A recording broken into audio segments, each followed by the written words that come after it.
E aí, pessoal, tudo bem? Vamos iniciar então mais um vídeo, mais um vídeo para a gente poder estar compartilhando nosso conhecimento, recebendo conhecimento. E nessa jornada, né, temos hoje uma convidada também especial, a Marta, né, minha esposa, que ela vai estar trazendo um conhecimento que ela tem da área de engenharia também, né? É isso aí, Rodrigo. É isso aí, Ronald. É isso aí. Eu agradeço aí a Marta por estar com a gente hoje, né? Nossa primeira convidada aqui no Design Review, né? Uhum. Seja bem-vinda, Marta. E Obrigada. Obrigado por estar disponível aí para contribuir com a gente aqui no Design Review. E aí, pessoal, já vamos aproveitar, vamos fazer, para a gente iniciar, já pode se inscrever no canal, né?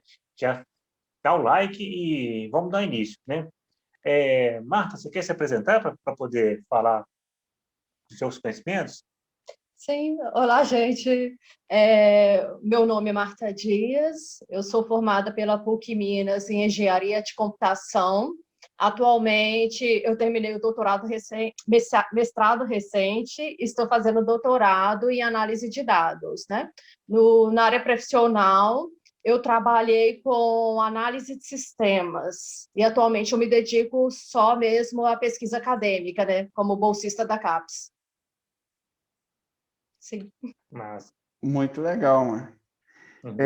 A gente está com a ideia aí de aproveitar os conhecimentos da Marta, né?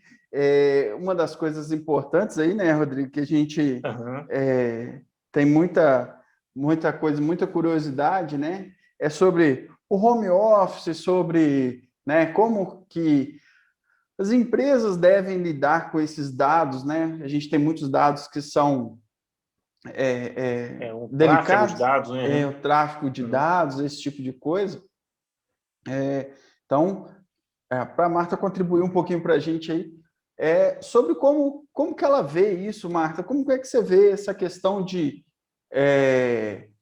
trabalho, as empresas darem certos graus de liberdade aos seus funcionários, né? Tem profissional de um setor que não pode ter acesso a dados de outros, e como que você vê isso de modo geral? Você acha que essa sistemática das empresas aí funcionam, são bem implementadas? Realmente é uma preocupação que as empresas têm que ter? Como é que você vê isso aí? Uhum. Sim, eu acredito, né, que as empresas utilizam todas as funcionalidades, né, do que vem dos pacotes dos softwares que elas compram de gestão empresarial, né, que são os conhecidos ERPs, né. No caso, como experiência própria, né, é necessário, né, que para cada funcionário que entra na empresa, você verifique as questões de segurança, o que esse usuário vai ter ou não acesso, as permissões, né, gerais dele, né? Em relação a esse usuário trabalhando em home office também, você tem que dar as condições para ele, né, para que ele possa acessar remotamente aquelas informações da empresa, né? No caso da minha experiência, alguns poucos funcionários precisaram sair por um tempo para trabalhar remotamente, né? Porque lá era chão de fábrica, então exigia que os funcionários estivessem realmente presentes, né? Então, para esses funcionários, a gente tinha que passar para eles qual que seria a forma de acesso remoto, como que ele deveria se comportar também em rede em relação a, tipo assim, não ficar passando as senhas, né? Então, até mesmo fora do software, né? Como que ele acessaria o próprio e-mail por fora também, em casa, né? Em casa. E alguns funcionários tinham algumas dificuldades, por exemplo, tem algumas questões, por exemplo, quando você faz uma impressão de um documento que desce para a produção, o funcionário não pode estar presente lá para poder descer. Então, eles tinham que, de vez em quando, passar na empresa para poder passar qual que é o pedido deles, já que cada um é responsável pelas suas vendas, né? Então, tem que passar esse pedido para frente, né? Então, é isso, né? É interessante, né, como é que são as coisas, né? Porque, vamos dizer o seguinte, às vezes uma dificuldade que por um acesso de e-mail, ou às vezes usar a impressora, uma conexão com a impressora, são coisas que já são difíceis no dia a dia, você estando localmente na empresa. Então, o fato de estar em home office potencializa isso, né? Então, imagina assim, você, ao longe, ter que resolver um problema que o funcionário vai ter referente à impressora. Já é difícil presencial. Longe, né? Sim. Sabe? Essas condições de para pensar, né, como é que o trabalho remoto ele potencializa essas dificuldades, né? Essas dificuldades acabam sendo mais destacadas, né? Sim, loco já tem essa dificuldade. Nossa, remoto. Uma coisa que a Marta falou aí que é muito interessante, que eu acho que assim, eu vi tem muitos colegas em várias empresas, e ela salientou um ponto aí que é muito interessante, que eu não vi acontecendo em muitas empresas, mandar o pessoal para casa, muita gente foi de home office e não teve uma orientação. Eu acho que até uma coisa que, como a Marta falou aí, é uma preocupação que as empresas precisam ter. Olha, em casa ou no trabalho, mas principalmente quem vai trabalhar remoto, vai trabalhar fora da sede da empresa, que às vezes a empresa tem vários escritórios e tudo, até uma orientação, né? Acho que assim, pelo que a Marta falou aí, a empresa passou uma orientação. Olha, você vai acessar assim, você vai fazer isso, você vai tomar cuidado com isso, como que você vai proceder para acessar os dados, né? E aquele reforço, né? Tem que dar também na responsabilidade, né? Chamar para responsabilidade. No caso da pessoa que é responsável pela gestão do sistema, ela já tem que se antecipar em relação a algumas tendências, né? No caso, o que ocorreu mesmo na empresa é que houve já o assunto que poderia ser que alguns funcionários tivessem que ir para home office, então já antecipei e já fui fazendo um tutorial para cada funcionário que poderia trabalhar fora, já chegando mesmo em casa, poder ver, fazer os testes, se ia funcionar, me enviar as dúvidas antes mesmo de que eles fossem colocados em home office, para a gente poder evitar que tivesse qualquer, até mesmo uma carga de peso muito grande em mim, em pessoas que tivessem que sair, né? Que seria de imediato, né? No caso do home office, a dificuldade que teve no início foi justamente isso, foi o fato de ser imediato, né? Sim. As empresas não tiveram condições, às vezes, de se antecipar, né? Se antecipar isso. Isso foi uma coisa difícil, né? Sim, sim.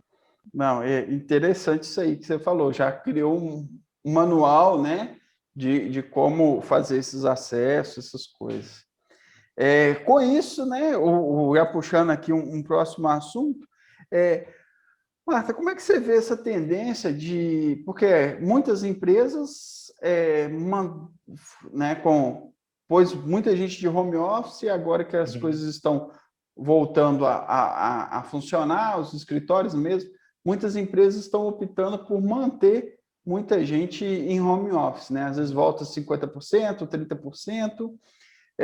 Como é que você vê esse aumento de tráfego de informação nas redes, essa questão de tráfego de informação que às vezes era interna e agora é interna já com a externa, né? Então você tem aumento no tráfego o tráfego de informações geral nas redes, assim. Como é que você vê isso? Segundo o que eu andei pesquisando, né, fora o conhecimento mesmo que eu via, a Anatel mesmo divulgou que aqui no Brasil teve 50% do aumento do tráfego, né? Então já teve uma sobrecarga, porque além das pessoas que foram para home office, os alunos também de escolas comuns, mesmo é que eu falo ensino superior, médio, fundamental, e as pessoas de ensino superior tiveram também que ir para casa para poder estudar também, né? Teve ainda o caso, assim, fugiu aqui agora, mas assim, o fato das pessoas já terem que ir, adultos, crianças, todo mundo tendo que utilizar a rede, teve uma sobrecarga. No caso que eu ia falar, eram as pessoas que por não terem mais que pegar um trânsito, né, 1, 3 horas por dia, então várias pessoas também optaram por fazer cursos, outras a consumir mais serviços de streaming, então isso sobrecarregou muito a rede. Então, algumas empresas, por exemplo, Facebook, Netflix, eles diminuíram um pouco não seria qualidade, né? Resolução das imagens que eram enviadas para tentar diminuir um pouco essa sobrecarga, né? Teve muitas reclamações também diante da Anatel, né? De pessoas que não estavam conseguindo consumir o serviço contratado, mas é justamente porque a rede não estava preparada para essa sobrecarga. Eu acredito que não só em nível do Brasil, mas mundial mesmo, né? Porque geralmente você tem o consumo da internet meio espalhado durante o dia, e agora teve todo mundo usando ao mesmo tempo.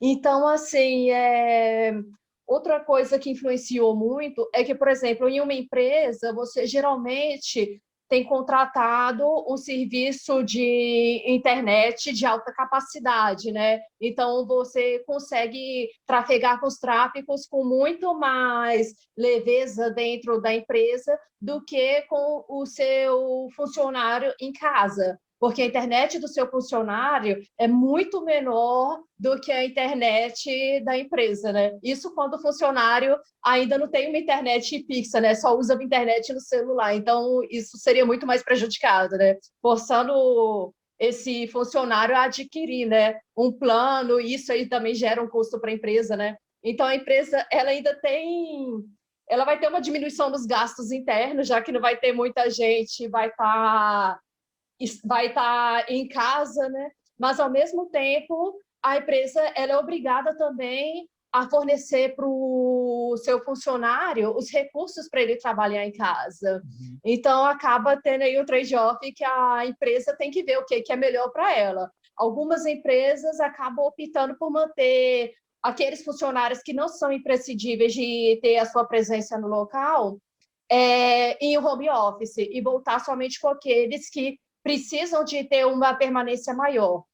E, pelo que eu andei vendo também, algumas empresas ainda preferem um trabalho híbrido. Então, a pessoa trabalha dentro de casa, mas algumas horas por semana, talvez, ela vai na empresa para poder se atualizar, para poder ter aquele contato mais humano, né? Ver os colegas, trocar novas ideias, porque isso sempre refresca a mente, né? É interessante, né? Sempre existem os prós e os contras, né? A questão, por exemplo, de liberdade e produtividade, liberdade, segurança, né? Porque a partir do momento que a pessoa vai ficar em casa, ela vai ter certas facilidades, tanto para a empresa quanto para a própria pessoa. Igual você comentou que as pessoas passaram a fazer 50% a mais de tráfego na internet, ou seja, passou a ter mais, ou seja, foi home office, homeschool, quer dizer, pessoas que não faziam um curso passou a fazer, né? Pessoas que tinham menos tempo, Netflix lá, no Facebook passou a ter mais tempo. Agora, quer dizer, a pessoa ganha mais uma liberdade. Mas, ao mesmo tempo, você tem a dificuldade, né, de ter mais segurança, de como se comportar, já que eu estou pegando meus dados agora pela internet. Né? Agora já não é mais aquele intranet, né? Não é mais aquela coisa local. Né? Agora você tem uma dificuldade maior. É igual um caso que eu e o Ronald comentamos esses dias, você já conhece bem também, você tem acompanhado, né? A questão de número de pontos. A gente trabalha com informações a nível de giga, sabe? E essa transição de informação é muito difícil. É muito difícil. E agora, com essa dificuldade de home office, de todo mundo passar a ter que usar a internet ao mesmo tempo, 50% de elevação de dificuldade para a rede é muita coisa, né? Sim. Na verdade, como as empresas estão voltando aos poucos à normalidade, então esse 50% medido hoje já está caindo, né? Medido, na verdade, no início da pandemia, né? Já está caindo mesmo. Só que, mesmo assim, algumas empresas consideraram que é melhor manter alguns funcionários dentro de casa, né? Lógico, né? Nessa questão da liberdade versus a segurança, por exemplo, né? O funcionário em casa, ele tem mais liberdade, ele pode, assim, dependendo do horário da empresa, né? Que tem empresas que, por exemplo, onde eu trabalhava, de 8 às 5 horas da tarde. Então, aquela funcionária em home office, ele tem que cumprir o horário de todo dia, 8 da manhã ele está sentado, 5 da tarde ele pode desconectar, ele não pode fazer outra coisa, né? Só que algumas pessoas podem acabar acreditando assim, vou ali, é só 5 minutos, 10 minutos, né?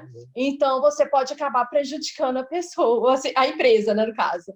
E, no caso, algumas empresas, por exemplo, no ramo do TI, às vezes permitem uma certa flexibilidade, né, de você dividir o seu horário de serviço durante o dia, ou mesmo trabalhar durante a noite, você que escolhe, administra o tempo. E a questão da administração do tempo também não é uma coisa fácil para todo mundo, né? Parece fácil, né? Parece fácil, mas não é simples, né? Se você não tiver um controle, alguma coisa para gerenciar seu tempo, facilmente você vê que você pode não estar cumprindo aquela jornada diária e, assim, se prejudicando, né? Então, algumas empresas até verificam, né? Tipo assim, se a questão é você fazer horas ou se é entregar a produção. Se você entregou a produção, não importa quantas horas você fez, desde que você tenha entregado aquilo que você prometeu cumprir, né? E em relação a essa questão da segurança mesmo, né? No caso de segurança da internet, que eu posso falar mais questão, por exemplo, se você souber que o ambiente da sua empresa que você vai mandar os dados é um ambiente seguro, não tenta pegar um outro caminho, né? Que pode por exemplo, se a empresa já falou, olha, manda o documento pelo software X, porque esse software X ele vai conseguir mandar tudo para a gente de segurança. Aí você fala, mas aquele caminho Y é tão mais fácil de eu poder entrar, só que nem sempre o mais fácil é o mais seguro, a sua informação pode se perder nesse meio do caminho, né? Esse atalho aí, ele pode facilitar, né? Então, você ganhou agilidade e perdeu em segurança. Sim. Isso aí é uma coisa bastante interessante que você está falando, porque é uma coisa que a gente vê aí, que é esse tipo de coisa assim, algumas empresas deslocaram os funcionários e mandaram os computadores, né? Sim. E algumas vezes o firewall da empresa ou o tipo de segurança, ele não está no computador, ele está no servidor. Quando o funcionário ele passa a não estar no ambiente da empresa, ele já vai estar, como diz, já não vai estar protegido por aquele servidor, não vai ter uma filtragem de dados, então vai estar com a internet direto no computador. O que você vê disso aí? Você vê que isso aí é uma vulnerabilidade muito grande ou você acha assim que as empresas têm meios técnicos de sobrepor esse problema de isso aí. Não estar em internet, né? Eu não tenho conhecimento muito aprofundado em relação a esses meios, né, que as empresas podem usar para mexer quando você tem que transmitir os seus dados online, né? Mas eu acredito que, tipo, mesmo que a empresa implemente alguma ferramenta para garantir a segurança da empresa, ainda tem o outro lado da pessoa que está lá mexendo, que ela pode sempre fazer uma gambiarrinha para poder conseguir fugir da segurança, para conseguir uma informação que ela quer de uma forma mais fácil, né? Então, ela vai conseguir sair daquele sistema, né? Então, aí chama mais a responsabilidade para o funcionário, né? Para o funcionário. Sim. Acredito que é tipo esses carros, né? Que você pode fazer um carro totalmente seguro, tudo mais, mas você também pode permitir que o motorista vai lá e desativa lá o modo automático, né? Tipo, você tem o sistema todo lá, praticamente segura, quase 100% certeza, 100% seguro, porque 100% não existe, né? Então, nesses meios, né? Mas você ainda tem o motorista lá que pode desativar alguma coisa lá, tomar o controle e acabar provocando algum acidente, né? Quer dizer, sempre tem um jeito do próprio ser humano ir lá atrapalhar. Sim. Né? Ou seja, o não cumprimento dos procedimentos, né? O não cumprimento dos procedimentos seria uma forma, no caso aí, o elo mais fraco da rede seria o próprio usuário, né? É o ser O humano. próprio Uhum, usuário, quando você já dá para ele todos os caminhos, todas as seguranças, e mesmo assim ele achou um jeito de sair disso, então é isso. Você Ele vê está assumindo o risco, né? isso, por exemplo, nos vídeos, né, que eu costumo assistir às vezes, né, de entrevistas em outros países, por exemplo. Lá na China, a gente sabe que tem um controle de informação. As pessoas não veem informação que não são da China, mas tudo teoricamente. Por quê? Porque eles utilizam softwares, né, com VPN, acessando por baixo lá e tendo acesso a todo o conteúdo que é proibido da mesma forma. Então, assim, o sistema é perfeito, mas o usuário sempre acha um jeito de burlar ele. E isso pode trazer problemas. Nada 100% seguro, né? Nada. Nada. Não, joia. Interessante. Bom, uhum. Sim, pode falar, Rony. Não, assim, quais assim, você tem alguma, assim, você tem mais uma dica, assim, para, tipo assim, para empresas, o que você falaria hoje para a empresa que trafega muita informação, que tem muitos dados sensíveis, o que você diria, assim, assim, voltado mais para as empresas, o que você acha que, assim, se alguém te pedisse um conselho, sim, para as empresas, o que você falaria assim? No caso, embora eu não trabalhei com isso, né, eu acredito que as empresas, quando elas vão mandar funcionário para o home office, elas têm que saber exatamente, né, o que ela vai estar passando pela rede, o que é conteúdo sigiloso também, e sentar com o pessoal do TI mesmo para poder verificar quais são as melhores ferramentas no mercado, para poder garantir a segurança, ter também um treinamento mesmo do funcionário, tentando fazer o funcionário entender que ele não pode sair daquele meio por conta dessas informações que são sensíveis, né? Por exemplo, não sei se você está ciente que, se não me engano, ano passado ou retrasado, começou a ser implementado no Brasil a Lei Geral de Proteção dos Dados, né? Sim, Então, sim. por exemplo, dados que identificam o cliente, tudo não podem ser compartilhados, né, para as empresas não começarem, tipo, às vezes lotar de informação aqueles clientes, né, tipo assim, Saturar, dar né? spams. Uhum. Então, nem todos os dados eles podem estar abertos. No caso de empresas que têm seus dados armazenados na nuvem, né? No caso, por exemplo, existem empresas que mantêm o servidor dentro da empresa, porque ela confia mais naquele servidor dentro da empresa, as informações ali, do que fora. Então, as empresas que mantêm esses dados, elas têm que ter certeza que aqueles dados não vão vazar. Elas têm que ter recursos, porque senão ela também pode ser punida por isso. E da mesma forma, se ela precisa enviar o trabalhador, né, o funcionário dela para casa e vai ficar fazendo essa transição de dados, ela tem que garantir, né, que isso vai ser feito de forma segura, né? Certo. Legal. Então, Então, treinar o pessoal, deixar bem claro com o TI aí, né, a questão de definido, né, que Definir as vai ser melhores ferramentas. quais são as ferramentas, eu ia falar softwares, mas realmente são várias ferramentas diferentes aí, que é bom estar bem definidas para garantir o máximo de segurança, e acho que essa última questão aí de deixar bem claro com o funcionário também qual é a responsabilidade dele é interessante. Sim. é Sobre interessante. a, Uhum. sobre a lei... Definir ferramenta e usar a ferramenta, né? Exatamente. Uhum. Sobre a Lei Geral de Proteção de Dados, a gente tem sempre visto, mas assim, ainda, para mim, pelo menos, ainda é um assunto meio nebuloso, né? Nebuloso. Ainda não entendi exatamente como funciona, como que se implementa, o que faz parte da Lei Geral de Proteção de Dados, né? Isso aí eu ainda tô um pouquinho cru. Quem sabe aí a gente pode aproveitar um pouquinho mais do seu conhecimento disso e numa próxima entrevista, né, contribuir com a gente Uhum. Sobre esse assunto, né, a gente fazer um bate-papo, né, mais focado nesse assunto.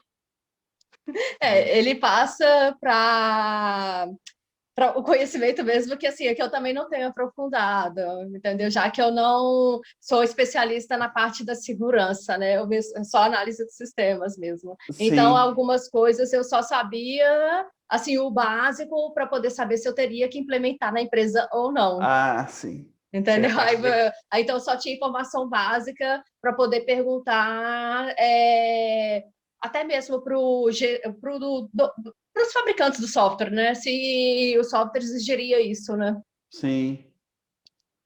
Certo. Interessante. Mas eu acho, uhum. Sim, vai lá, Rodrigo. Assim, eu acho que eu acho que é isso, Ronald. Eu acho que foi bacana, né? Foi bem esclarecedor, em muitos sentidos aí, né? Que a gente tem essa, quer dizer, a ferramenta principal que a gente tem, que a gente trabalha hoje é a informação, né? Queira ou não Sim. queira, o trabalho que a gente faz vai estar passando por isso. E foi boa a entrevista, né? Você tem mais alguma pergunta? Onde eu estou? Não, para mim, acho que Foi bem esclarecedor. foi bem esclarecedor também, Uhum. né? Quero agradecer a Marta por ter colaborado com a gente e ter cedido esse tempo aí para a gente tirar aqui algumas dúvidas e bater esse papo mesmo, né? Sobre home office. Essas dicas foram legais, né? De preparar o TI antes, preparar, né? Lógico que às vezes não tem esse espaço esse tempo todo, mas já mandar o funcionário para casa bem ali alinhado com o que ele tem que fazer, suas responsabilidades e tudo aí. Então, só te agradecer aí, Marta, e muito Obrigada. obrigado. Eu que Obrigado agradeço o convite aí. para ter participado dessa entrevista. A gente agradece. A gente Muito agradece obrigado. e pedir o pessoal aí, se tiver alguma dúvida, deixar nos comentários aí, né? Uma dúvida sobre esse assunto, sobre algum outro assunto que a Marta possa contribuir com a gente, deixa aí nos comentários que a gente repassa para ela e, se for interessante, a gente convida ela novamente a vir aqui para a gente pegar algumas perguntas e faz um bate-papo novo aí com novas perguntas, talvez um novo assunto, alguma coisa assim, tá bom? Então já deixa aí sua pergunta, já escreve no canal, né, gente? Já deixa o like aí que a gente já vai sempre tentando contribuir mais, né? E é isso aí, gente. Muito obrigado todo mundo aí que acompanhou, né? Obrigado aí a Marta e o Rodrigo. Valeu, pessoal. Valeu. Obrigado Tchau, aí. tchau. Tchau, gente. Até mais. Até mais.